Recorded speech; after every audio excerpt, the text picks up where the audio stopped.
Vamos a abrir la Biblia en Gálatas 6, del 1 al 10. Gálatas 6, yo creo que ya se lo deben saber. Gálatas 6, del 1 al 10. Listo, ahí sentaditos con todo temor y reverencia, de manera antiponal, damos lectura a esta preciosa palabra. Hermanos, si alguno fuere sorprendido en alguna falta, vosotros que sois espirituales, restaurarle con espíritu de mansedumbre, considerándote a ti mismo, no seas que tú también seas tentado. Porque el que se cree será algo, no siendo nada, a sí mismo se engaña.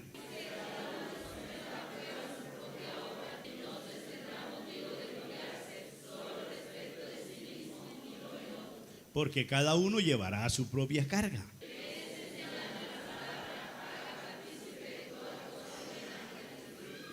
No os engañéis, Dios no puede ser burlado, pues todo lo que el hombre sembrar, eso también segará.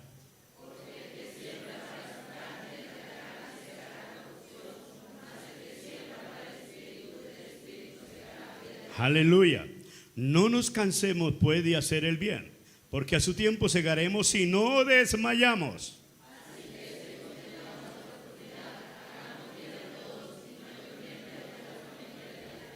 Amén.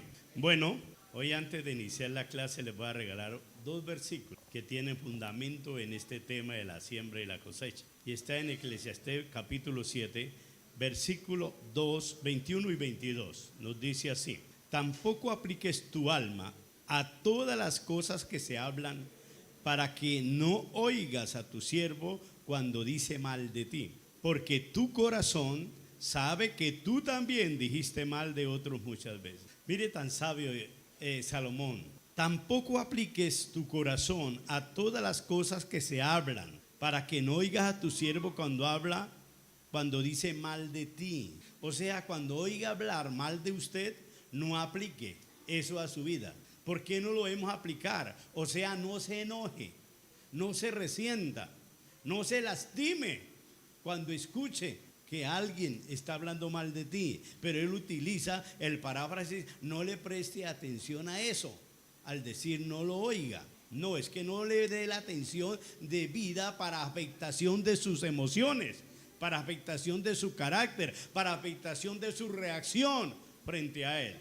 Y el 22 tiene la razón. ¿Por qué? Porque tu vida, le utilizo el término corazón, sabe que tú también dijiste mal de otros muchas veces. ¿Qué estamos viendo en los dos versículos? Siembra y la cosecha. Muy bien, excelente. Siembra y la cosecha. Cuando alguien hable mal de usted, cuidado en irse a enojar, cuidado en irse a levantar los chiros y arrancarse los pelos como yo. Cuidadito, porque el 22 le dice: porque usted sabe que anteriormente a esto usted también había hablado mal de otras personas. ¿Cuál dice no es así, eso no es cierto? Y levanten la mano. Tan pura y transparente que es la palabra del Señor, ¿no? No se equivoca.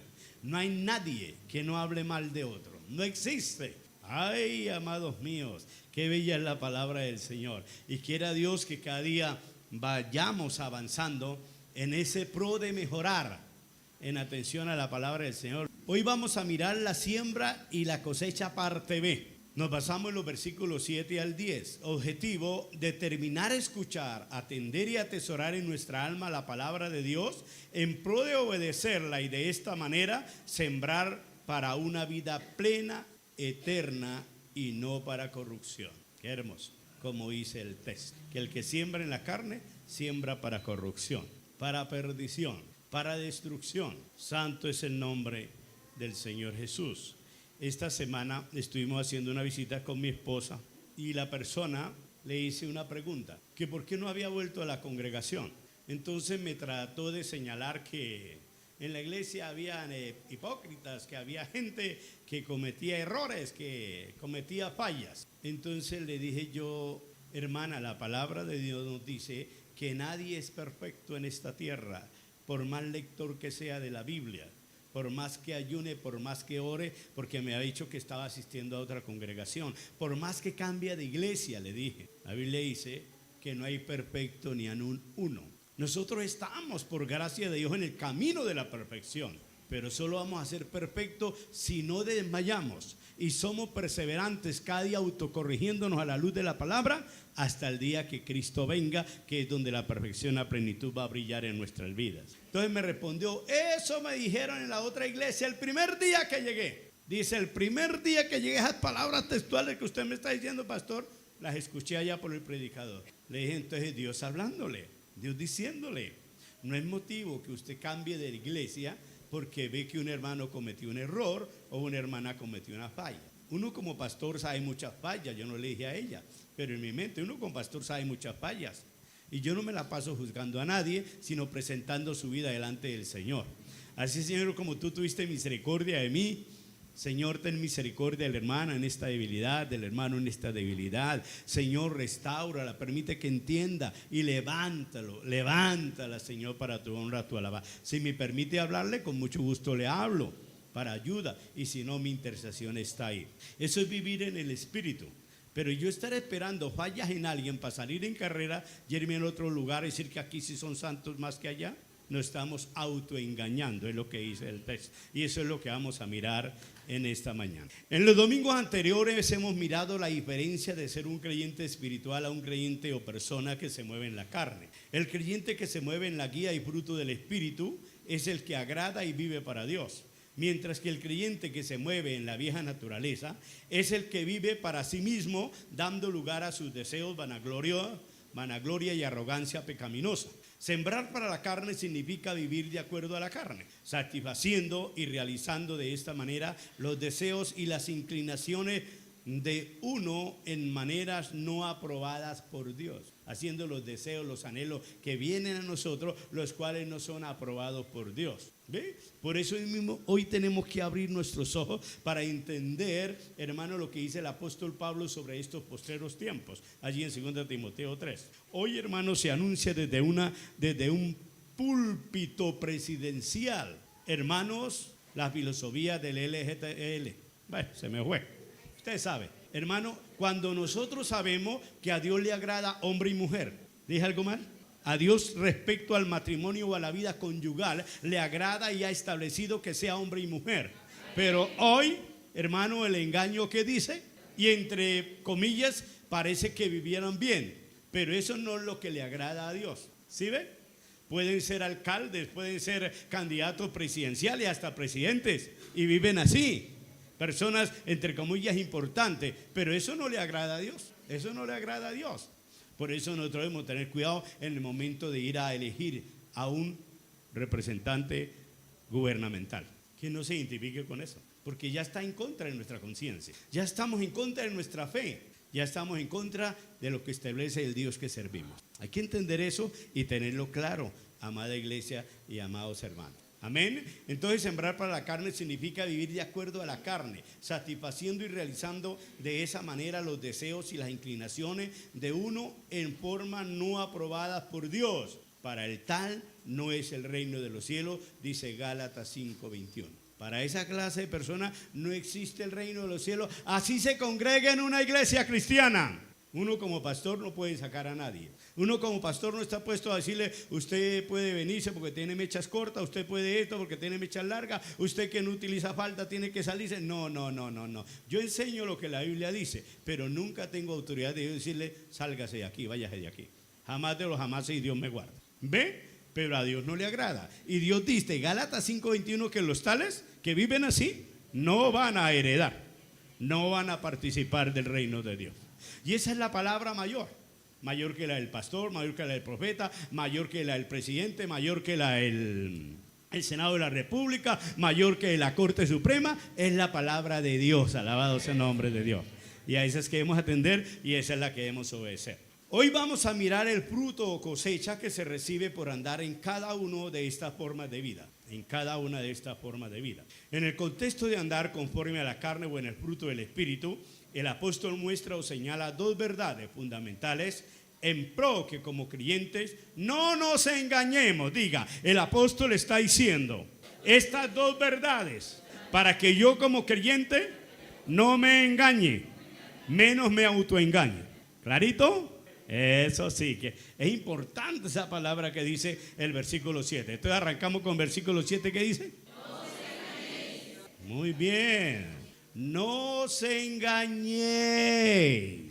¿Por qué dice el apóstol Pablo no os engañéis? Porque le está dirigiendo a otras personas la enseñanza. Él sabía lo que enseñaba, él sabía en qué estaba parado, él sabía qué era lo que les iba a hablar, y por eso les dice: no os engañé a usted y a mí, que leemos en la palabra la enseñanza del apóstol. ¿Cuántos alaban a Dios? Entonces debemos abrir nuestro entendimiento bien para no ser engañados. Bendito sea el nombre de Jesús. La primera parte es que Dios no puede ser burlado. Le estaba diciendo que en el contexto de andar conforme a la carne y fruto del Espíritu, el apóstol muestra o señala dos verdades fundamentales en pro que como creyentes no seamos engañados. ¿Listo? La primera es que Dios no puede ser burlado. En el capítulo 5, el apóstol Pablo, viendo el problema que había entre los creyentes de Galacia, hermano, y los judaizantes, les mostró que los judaizantes estaban viviendo conforme a las obras de la carne. Y después les dijo: ustedes deben andar conforme al Espíritu, deben ser llenos del Espíritu y vivir conforme o de acuerdo al Espíritu Santo, y no de acuerdo, perdónenme, a los judaizantes, o sea, a las obras de la carne. Y después de que expone y explica lo que hemos mirado hasta el versículo 5, que dice que cada cual llevará su propia carga, les dice: no os engañéis. Todavía no nos metemos con Dios. No os engañéis. Está diciéndole: les he expuesto la verdad, les he expuesto las cosas. De aquí para adelante depende en ustedes cómo sigan viviendo, si de acuerdo a las obras de la carne o de acuerdo a las obras del Espíritu. Hasta ahora les habían mostrado, les habían dicho que andar conforme a la carne se podía ser justificado, se podía agradar a Dios. Pero yo por el Espíritu les he enseñado que para agradar a Dios, incluso para entrar en el reino de los cielos, es necesario vivir según el Espíritu. Entonces no os engañéis. Vean a ver cómo quieren seguir viviendo. Amén, iglesia. No os engañéis, punto y coma. Dios no puede ser burlado.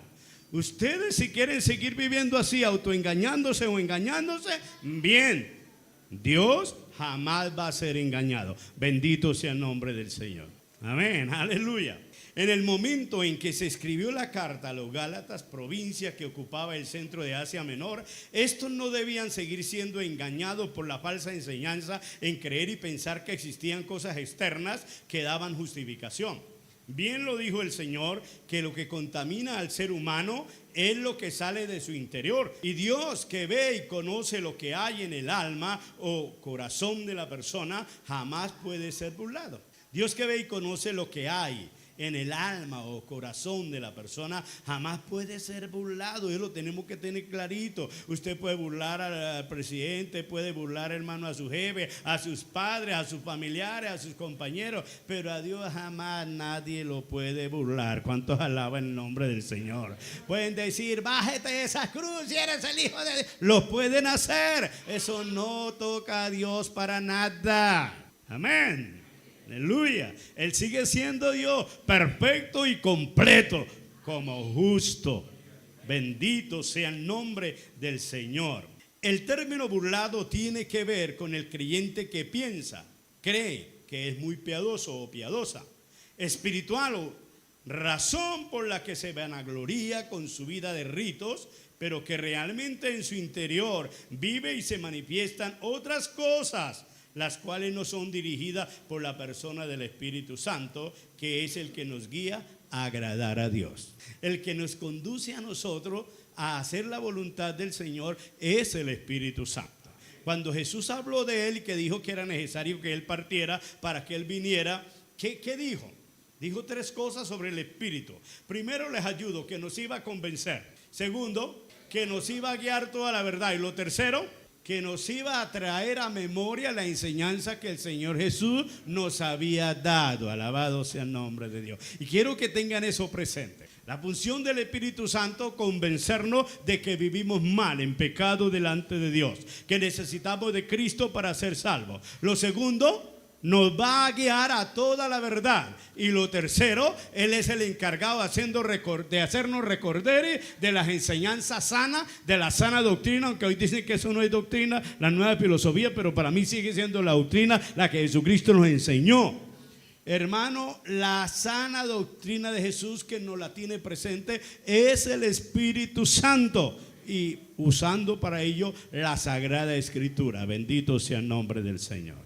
Amén. ¿Por qué ningún creyente o persona puede burlarse delante de Dios? Porque es que Dios a su vida y a mi vida la conoce como yo conozco la palma de mi mano, y más todavía desde antes de yo ser engendrado. Porque Él es soberano y omnisapiente. Sabe todas las cosas desde antes que sucedan. Esa es la exacta correcta, la respuesta correcta. Hermano, es que Dios de usted y de mí lo conoce y lo sabe todo desde antes de yo nacer, por todo mi recorrido por esta tierra y hasta llegar a su presencia o ir al infierno, que el Señor nos guarde. Tremendo, ¿cierto? Pero es una verdad.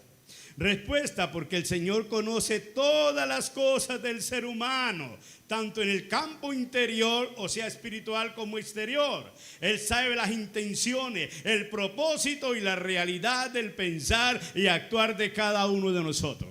A mí me encanta mucho, y yo medito mucho en las parábolas y en las enseñanzas, los ejemplos que coloca el Evangelio, o sea el Señor Jesucristo. Y estos días he tocado esa parte de un padre que tenía 2 hijos y le dijo al uno: ve y hazme tú esto. Sí, padre, yo iré, claro, ya me voy. Y al otro le dijo: ve usted acá. No, padre, yo no voy. Pero al final resulta que este zurrón no fue y este calabazo sí fue.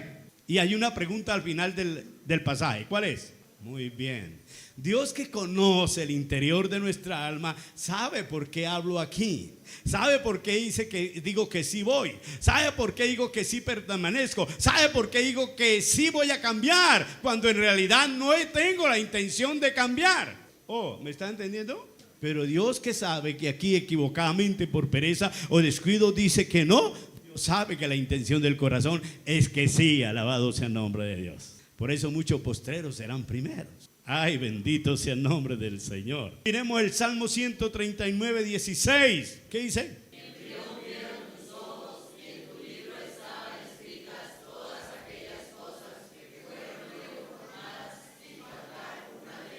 Ahora vamos a Hebreos 4:13. ¿Qué nos dice Hebreos 4:13? Aleluya.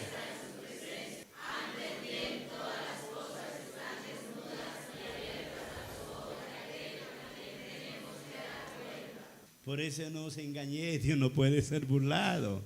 Aleluya. No hay cosa creada que no sea manifiesta, que no sea clara, que no sea conocida, que no sea transparente en la presencia o a la presencia de Dios. Antes bien, todas las cosas están totalmente desnudas, abiertas, claras a la presencia mirada de Dios. Bendito sea el nombre del Señor. Y por eso es que no nos podemos engañar, porque a Él es al que le debemos dar cuentas. La mirada de Dios alcanza, está en todo lugar, en todo instante, en todo momento. Y por eso Él nunca va a ser engañado, ni puede ser engañado. Por eso hay que dejar de andar en la carne y darnos en la búsqueda del Señor, para entrar a andar una vida en el Espíritu y por el Espíritu. Alabado sea el nombre del Señor. Punto B. La segunda verdad de nuestro caminar es que lo que la persona siembra, eso mismo segará. Esas son las 2 verdades que el apóstol Pablo nos está enseñando en este pasaje, frente a vivir por el Espíritu o a vivir en la carne. Que Dios, aleluya, que lo que la persona siembra, eso mismo segará. Ahora sí, la parte B del versículo 7. ¿Qué nos dice?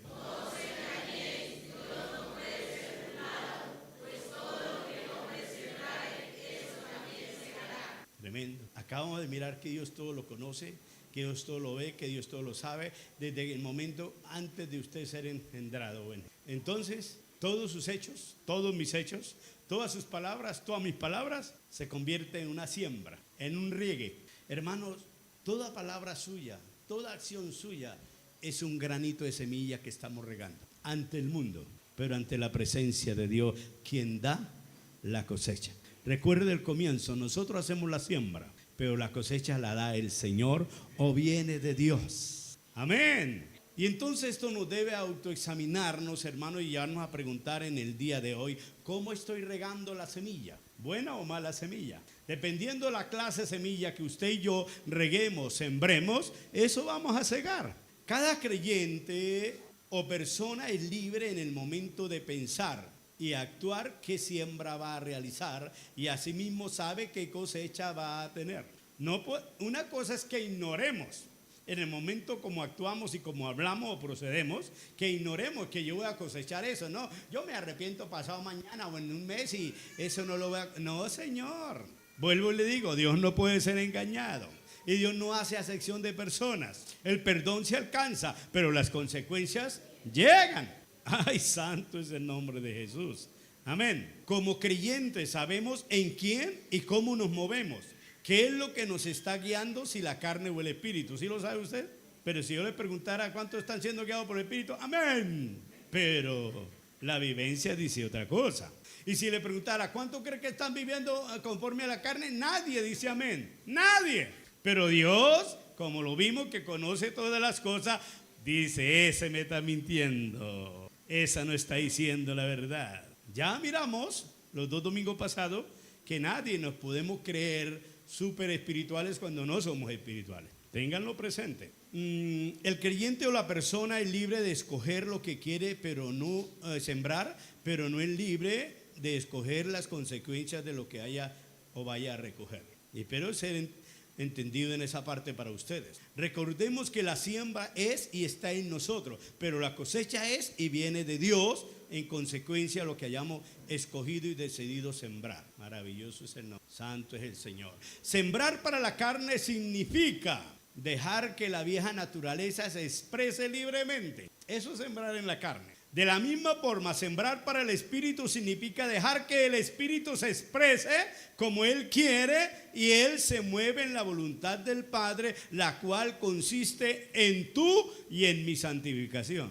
Eso es vivir en el Espíritu, permitir que el Espíritu Santo a diario en su guianza nos esté santificando para mantenernos limpios y agradables delante de nuestro Padre Celestial.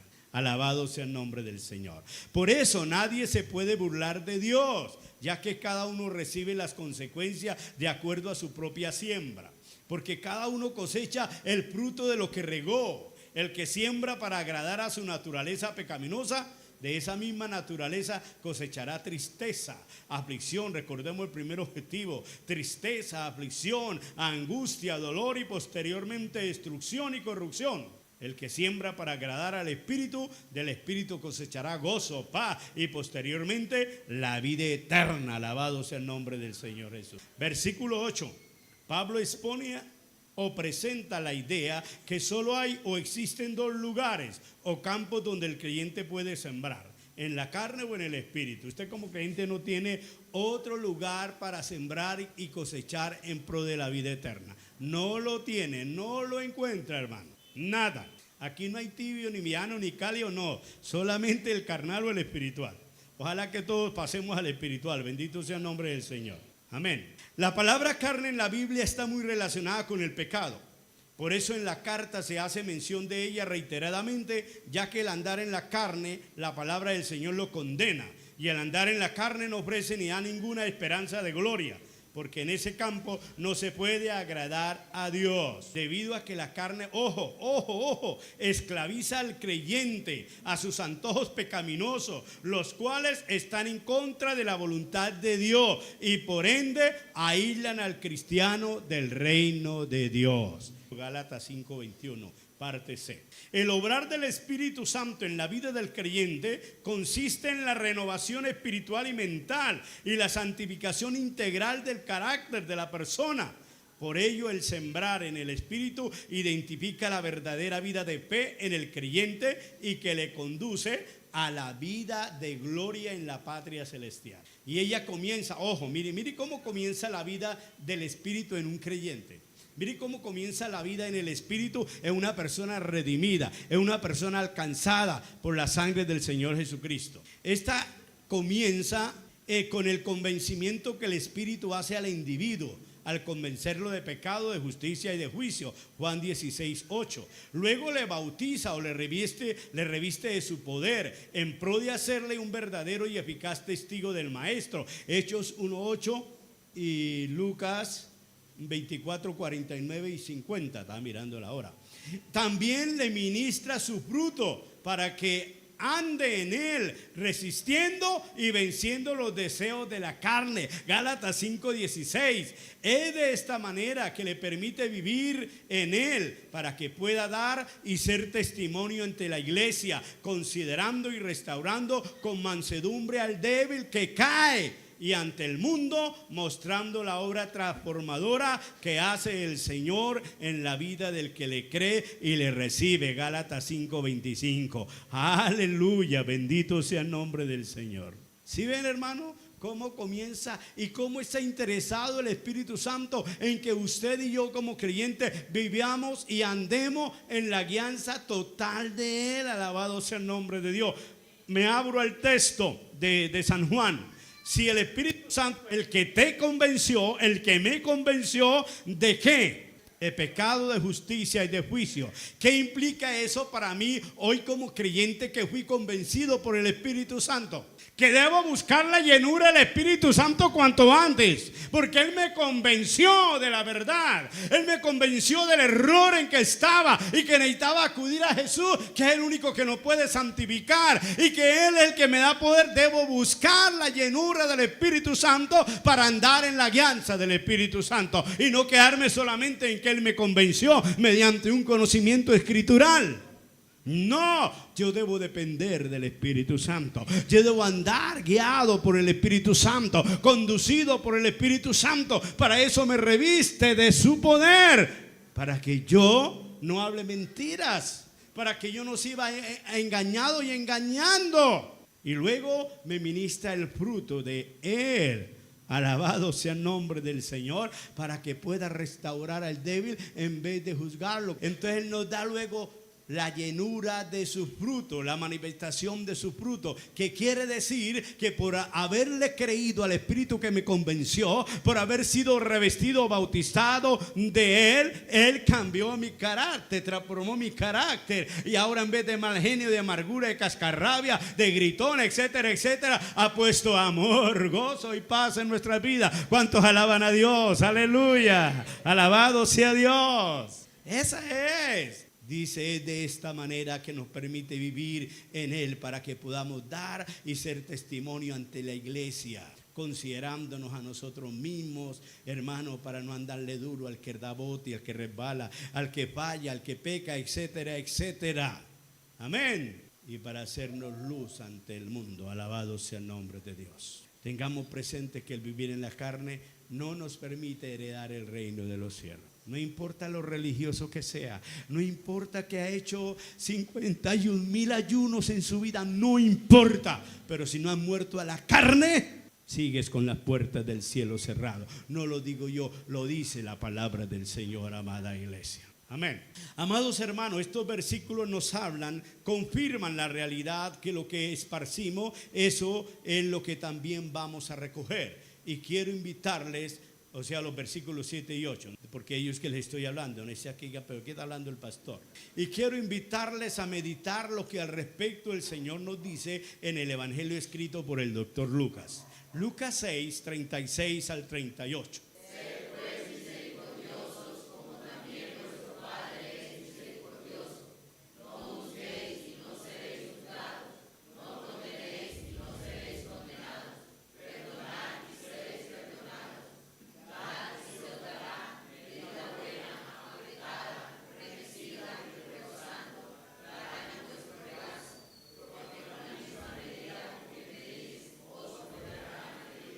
El vivir en el Espíritu consiste en vencer la carne, las obras de la carne. El no perdonar es andar en la carne y no según el Espíritu, porque Jesús nos enseña que hay que perdonar. Nos dio la doctrina del perdón, ejecutó el perdón para toda la humanidad con la ofensa más grande que puede existir sobre la faz de la tierra. Los apóstoles también nos enseñan a perdonar, pero hay creyentes, no, yo no le perdono y yo no la perdona. Hasta que el Señor no ponga en mí perdonar, yo no. Mentira, eso es engañarse, porque eso no enseña la Biblia. Que cuando yo sienta lo voy a hacer. No, tiene que hacer a cuanto antes. Recuerda un ricachón que, hermano, tenía todos estos graneros llenos, pero hizo una cosecha enorme y dijo, esto no, el barato hizo unos rente que te multiplicó. Y después dijo, alma gózate porque muchos deleites tienes. Necio, ¿no sabes que tu vida es hasta hoy? pero nosotros postergamos el perdón. No perdonar es andar en la carne, es practicar en la carne. Perdonar es andar en la guianza del Espíritu Santo. Gálatas, Efesios, Filipenses, Colosenses y Tesalonicenses nos recalca la necesidad de perdonar a los hermanos y a los que nos ofenden. ¿Ven? ¿Se dan cuenta? Que no perdonar es andar en la carne, aunque sea una obra en la carne.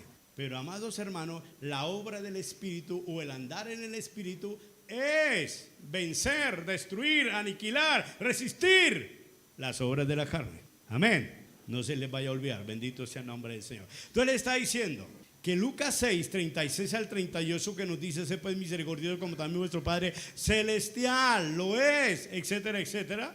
Aquí en este versículo el Señor nos está dando 5 direcciones de la gracia en la que se prueba esta ley de la siembra y la cosecha. Primero, el ser misericordioso nos identifica con Dios el Padre y nos lleva a alcanzar mayor misericordia. Versículo 36 y Mateo 5:7.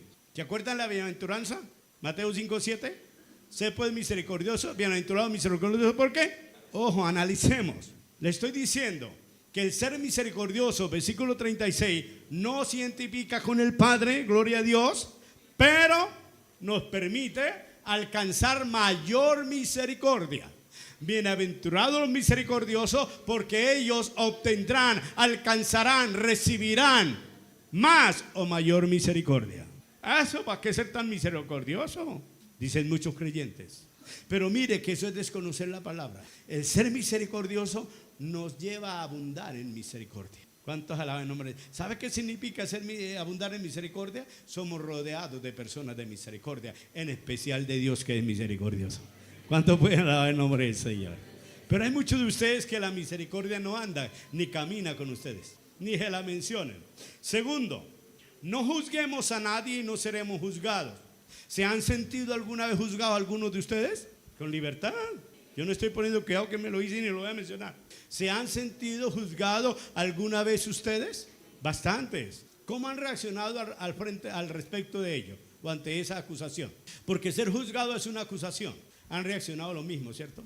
Han reaccionado lo mismo en pro de defenderse. Pero ¿qué nos dice el texto? Entonces la respuesta automática, aquellos que se han sentido juzgados, que fueron sinceros, es porque usted ya había juzgado a otro. Es porque usted ya había juzgado a otro, llámese la mamá, llámese el papá, llámese el hermano, llámese al amigo, llámese el jefe, llámese el compañero, etcétera, etcétera. Usted ya lo había hecho y por eso es juzgado o juzgada. Porque si no lo hubiera hecho, no sería juzgado. Eso es lo que dice el texto. ¿Estamos andando bien? Estoy especificándole cómo Jesús, hermano, habló en este texto sobre la evidencia de la ley de la siembra y la cosecha.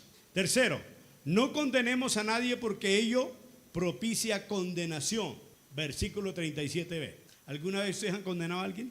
¿Alguna de ustedes han condenado a alguien? Solo 3. Los demás se están engañando. Y es lo que nos advierte el texto de ahí. No os engañéis, versículo 7a.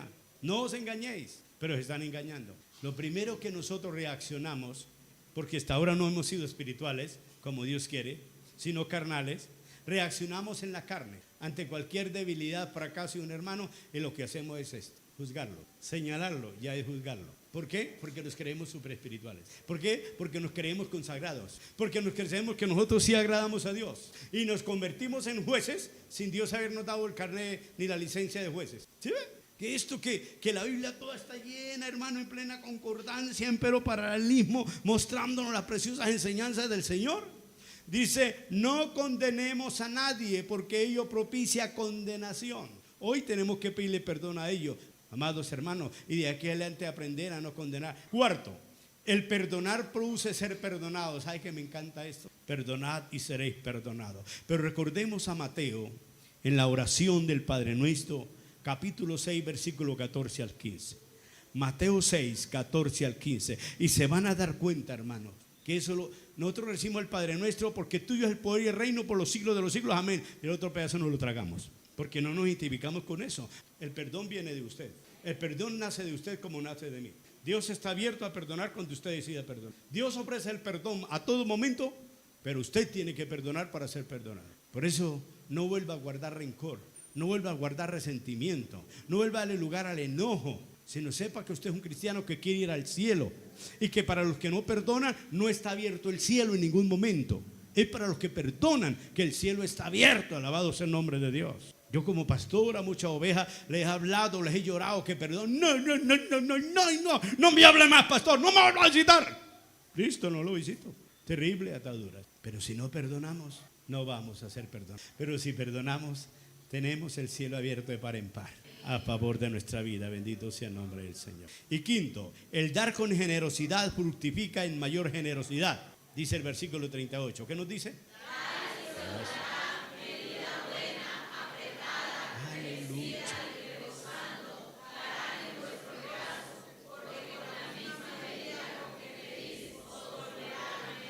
Qué bello, ¿cierto? Y a nosotros nos gusta que nos den abundante, pero nosotros damos poquito. Cuando se trata de que me den, ponemos una tama grande.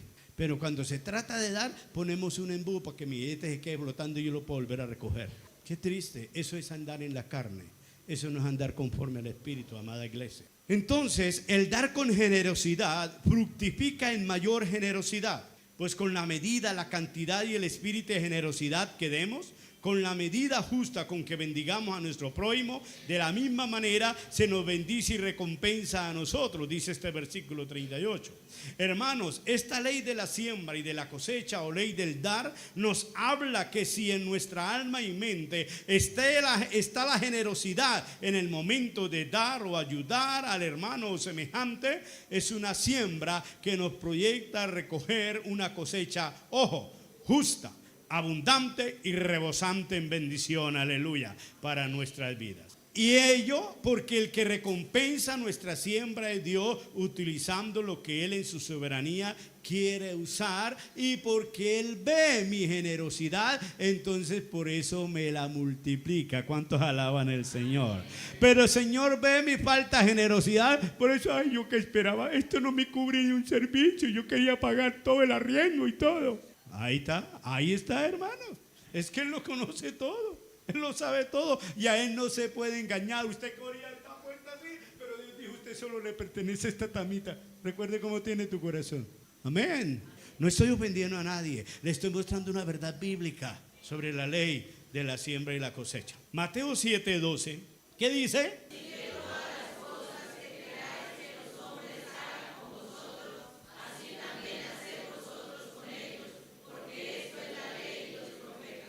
En relación al tema de la siembra y la cosecha, el Señor nos da un principio y es conocida como la regla de oro o ética de la reciprocidad. Así que todas las cosas que queráis que los hombres hagan con vosotros, así también hacerlo vosotros con ellos, hermano. Esto si fuéramos más entendidos, ellos solo nos dice todo lo que hemos mirado en más de un mes, todo. ¿Qué enseña y qué requiere esta norma? Que debemos tratar a los demás como nosotros queremos que nos traten. Y que no hagamos a los demás lo que no nos gustaría que nos hagan a nosotros. Mire, tan sencillo y tan fácil. Vemos sencilla y claramente que en el momento de hablar y actuar, cada individuo como sembrador dictamina qué cosecha quiere recibir. Tengámoslo presente. Yo dictamino yo deseo cómo me traten, pero en el momento de yo tratar, dictamino cómo me van a tratar. ¿Listo? Por eso, amemos si queremos ser amados. Seamos justos si queremos que nos traten justamente. Seamos pacificadores si queremos vivir en paz. Perdonemos si queremos ser perdonados. Seamos tolerantes si queremos que nos toleren. Resumidamente, seamos verdaderos creyentes, discípulos del Señor Jesús, para que el mundo le conozca a Él y a través de nuestro buen vivir. Bendito sea el nombre del Señor. Los versículos 9 y 10 nos hablan de la aplicación y vivencia en nuestra vida de esta bella regla. De modo que no debemos cansarnos, desalentarnos o agotarnos de practicar esta verdad, de hacer el bien. Hay con nuestros semejantes, pues eso es obrar de acuerdo a la buena y justa voluntad de Dios, y que es equivalente a vivir guiado por el Espíritu Santo, el mismo que guió a Jesús el Señor a hacer la voluntad del Padre Celestial. Este tipo de vida es la que muestra y practica un creyente espiritual, no religioso, no un legalista, ni uno que se cree más que los demás, no, que es espiritual. Y como tal debemos aprovechar toda oportunidad, todo momento que el Señor nos presenta y da para hablar, servir y hacer el bien a todas las personas, teniendo presente a los de la familia en Cristo. El bien es mandado a hacer a todas las personas, pero mayormente a los de la familia de la fe. Bendito sea el nombre del Señor. ¿Cuántas veces tu hermano de urgente te ha pedido un favor y tú te has negado? Conozco casos que al hermano o a la hermana se le niega a hacerle favores, pero al vecino harto, borracho, impío, ladrón, mujeriego, estamos a la mano de hacerle servicio. ¿Por qué? El impío, harto, borracho sí me da, pero el hermanito dice que el Señor te bendiga. Desconocemos el significado de Dios te bendiga. ¿Sabe qué quiere decir Dios te bendiga? Él te da más que lo que te da el harto, el impío. Eso es lo que quiere decir. ¿Qué persona no va a estar agradecida después de que usted le ha hecho un servicio y no teniendo cómo recompensarle económica o materialmente, te dice, hermanito, muchas gracias, y te dice que el Señor te bendiga y te recompense? Se le sale un lágrima porque yo no tengo. ¿Qué mayor bendición que esa? Pero como no vemos el billete, no vemos el beneficio material, entonces no le servimos al hermano, le servimos al impío. Estamos desobedeciendo la Biblia, porque la Biblia dice mayormente a los de la familia de la fe en el Señor. ¿A cuánto les gusta servir? Bien, es la verdad. Una poca minoría de la congregación. Pero que hoy la palabra nos despierte y nos demos a ese espíritu. Amén. Conclusión. Amada iglesia, hermanos y demás personas que nos ven y oyen por medio de las redes sociales, en pro de vivir una vida fructífera, buena y justa, abundante en sembrar y cosechar, debemos determinar a escuchar, atender y atesorar obedientemente en nuestra alma la palabra de Dios, y de esta manera andar en el Espíritu, sembrando para una vida plena en fruto en esta tierra como en la vida eterna, la gloria junto al Padre. Por eso les invito a que inclinen su cabeza una vez más, cierren sus ojos y junto a mí repitan esta oración que el Señor me dio. Señor, gracias por su palabra y perdónanos por exigir lo que no estamos dispuestos a dar.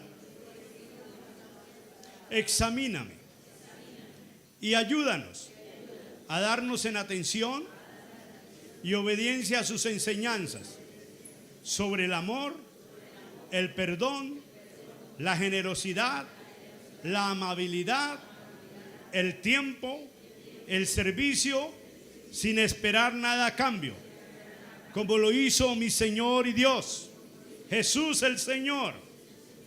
Que nuestras vidas de creyentes sean el ejemplo de lo que anhelamos y pedimos de y ante los demás.